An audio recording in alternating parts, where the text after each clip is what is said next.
नवरात्रि की कहानी। दुर्गा माता की कहानी। उत्तर भारत में यह पर्व नवरात्रि के नाम से जाना जाता है, जिसमें 9 दिन तक माँ शक्ति की आराधना कर 10वें दिन विजयादशमी का पर्व मनाया जाता है, जो रावण पर भगवान श्री राम बुराई पर अच्छाई के जीत का प्रतीक है। उत्तर भारत में जहाँ इस दौरान रामलीला का मंचन हो रहा होता है, वहीं पश्चिम बंगाल और त्रिपुरा जैसे राज्यों में दृश्य परिवर्तन हो जाता है।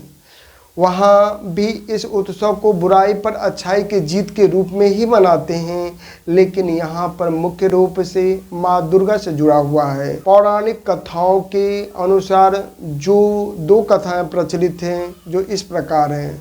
उत्तर भारत में प्रचलित कथा, जब राजा दशरथ ने भगवान श्री राम और माता सीता को वनवास का आदेश दिया, तब एक दिन वन में रहते हुए रावण ने माता सीता का हरण कर लिया।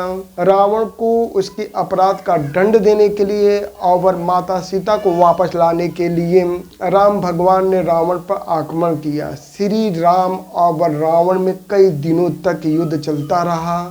श्री राम ने विजय प्राप्ति के लिए माता दुर्गा की आराधना की और 10वीं तिथि को रावण का वध किया। इसी उपलक्ष्य में विजयादशमी का उत्सव मनाया जाता है। पश्चिम बंगाल और त्रिपुरा जैसे राज्यों में प्रचलित कथा, वहीं दूसरी ओर पश्चिम बंगाल जैसे राज्यों में जो कथा प्रचलित है वह माँ दुर्गा से जुड़ी हुई है। एक बार महिषासुर ने तपस्या करके ब्रह्मा जी को प्रसन्न कर लिया। ब्रह्मा जी ने प्रकट होकर महिषासुर को वर मांगने के लिए कहा।